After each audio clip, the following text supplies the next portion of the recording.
Bismillahirrahmanirrahim. Assalamualaikum warahmatullahi wabarakatuh.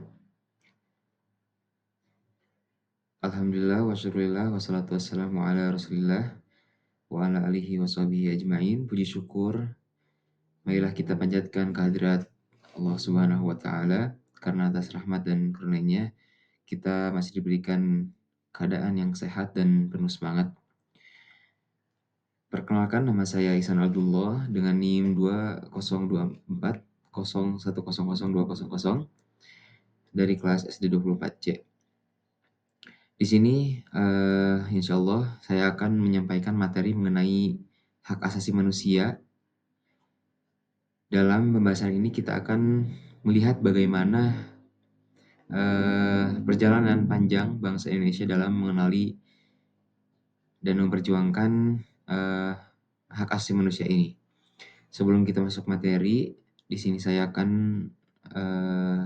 sedikit mengulas sejarah mengenai hak asasi manusia di Indonesia.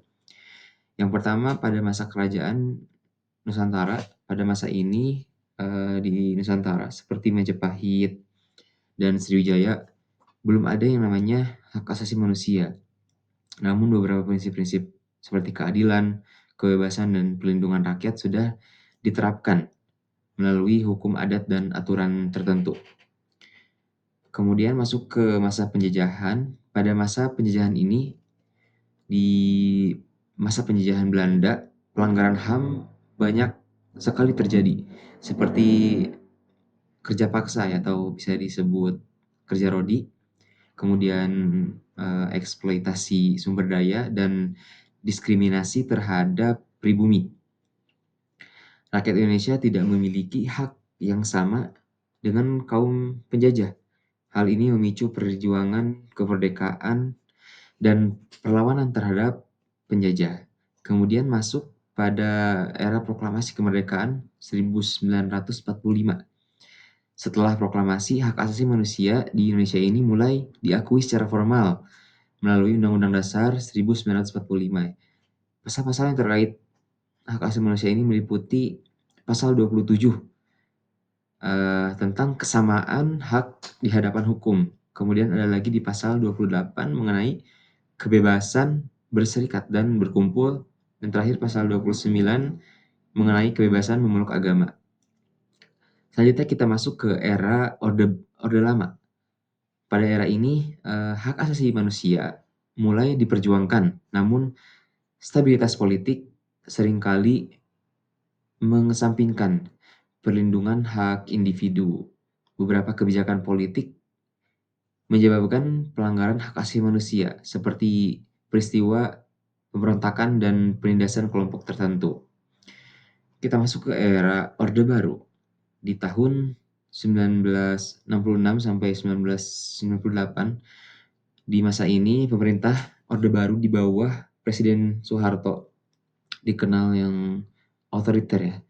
Kebebasan berpendapat dibatasi dan pelanggaran HAM banyak terjadi, seperti peristiwa di tahun 1965, pembersihan PKI, kemudian peristiwa Tanjung Priok pada tahun 1984, dan penculikan aktivis yang terjadi di tahun 1997 sampai 1998. Yang terakhir masuk ke era reformasi sampai sekarang, dari tahun 1998. Setelah runtuhnya Orde Baru, era reformasi membawa angin segar bagi penegakan hak asasi manusia di Indonesia. Beberapa kemajuan penting yaitu pembentukan Komnas HAM yang dibentuk pada tahun 1993, kemudian disahkannya Undang-Undang Nomor 39 Tahun 1999 tentang hak asasi manusia ini, dan adanya pengadilan HAM untuk menyelesaikan kasus pelanggaran berat.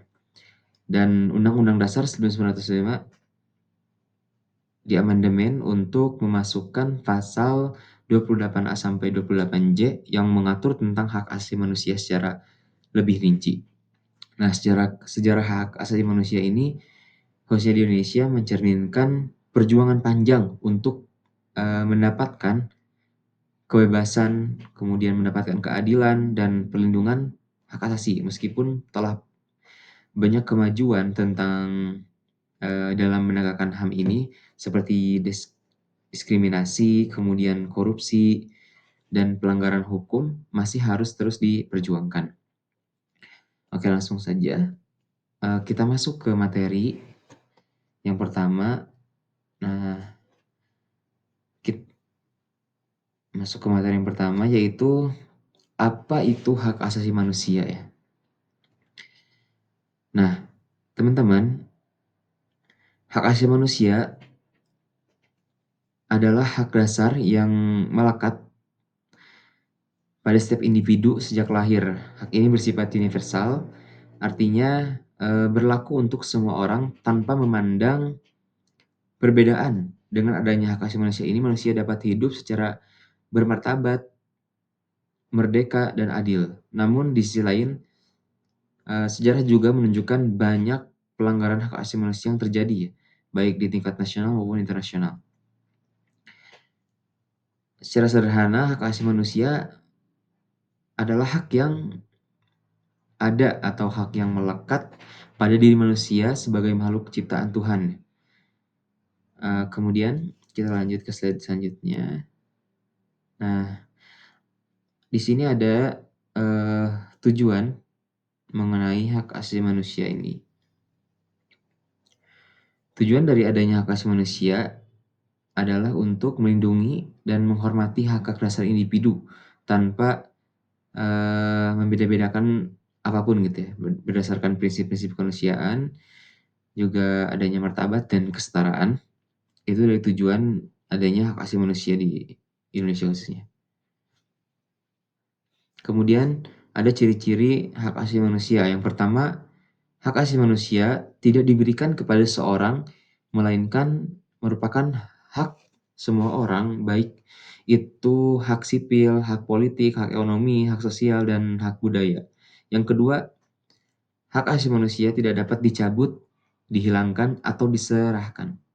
Yang ketiga, hak asasi manusia bersifat hakiki, yaitu hak yang sudah ada sejak lahir ke dunia ini. Kemudian yang keempat, hak asasi manusia sifatnya universal, sehingga berlaku bagi semua manusia tanpa memandang status, suku, gender, dan perbedaan lainnya. Baik, kita lanjut ke slide selanjutnya. Dan di sini ada beberapa jenis dari hak asasi manusia ya, yang saya akan bawakan. Di sini ada 3.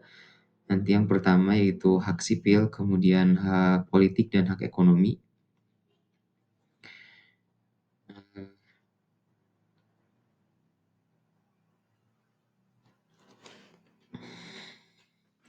Yang pertama yaitu hak sipil.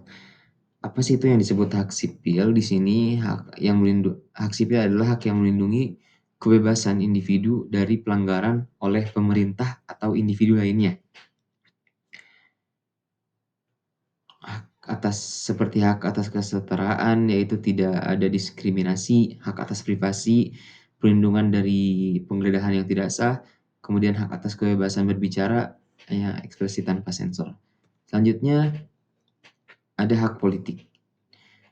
Hak politik adalah hak yang berkaitan dengan partisipasi dalam proses politik. Yang pertama hak memilih, yaitu berpartisipasi dalam pemilihan. Kemudian hak mencalonkan diri, ini kelayakan untuk menduduki jabatan publik. Kemudian hak berkumpul, yaitu bergabung dalam protes dan demonstrasi damai. Selanjutnya, hak ekonomi. Hak ekonomi yaitu hak yang berkaitan dengan kesempatan dan perlindungan ekonomi. Mencakup hak atas upah yang adil, yaitu kompensasi yang setara untuk pekerjaan, hak untuk bekerja, akses ke peluang kerja, hak atas properti, kepemilikan, dan pelindungan properti pribadi. Selanjutnya kita masuk ke instrumen perlindungan hak asasi manusia. Nah, hak asasi manusia ini dilindungi melalui berbagai instrumen. Ya, yang di internasional itu ada Deklarasi Universal Hak Asasi Manusia atau bisa kita sebut sebagai DUHAM. Dan yang kedua ada Konvensi Hak Anak. Nah, ini merupakan instrumen pelindungan atau hak asasi manusia yang dilindungi melalui dua poin ini yang ada di internasional. Masuk ke nasional, di Indonesia pelindungan hak asasi manusia tercantum dalam Undang-Undang Dasar 1945 pasal 24A sampai 28J dan ada di Undang-Undang Nomor 39 Tahun 1919 tentang HAM. Nah, instrumen ini memastikan hak-hak kita tentang terlindungi. Yang terakhir sebelum kita masuk ke ringkasan, ini ada beberapa upaya perlindungan dan penegakan hak asasi manusia. Untuk melindungi hak asasi manusia ada beberapa langkah yang bisa kita ambil. Yang pertama yaitu mengedukasi masyarakat tentang pemerintah ya. Jadi hak asasi manusia ini harus diajarkan di dalam pendidikan di sekolah ya, sebagai pendidikan formal atau bisa di pendidikan non formal seperti edukasi kepada masyarakat langsung. Kemudian yang kedua, mmm, menegakkan hukum terhadap pelanggar HAM. Dan yang ketiga, meningkatkan kesadaran melalui kampanye hak asasi manusia ini. Yang ketiga, memperkuat lembaga perlindungan hak asasi manusia.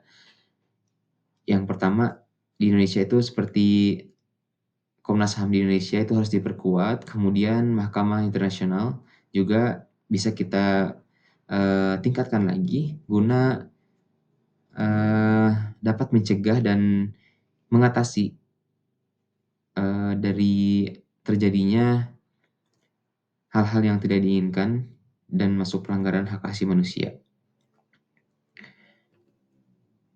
Oke, di sini ada sebuah ringkasan.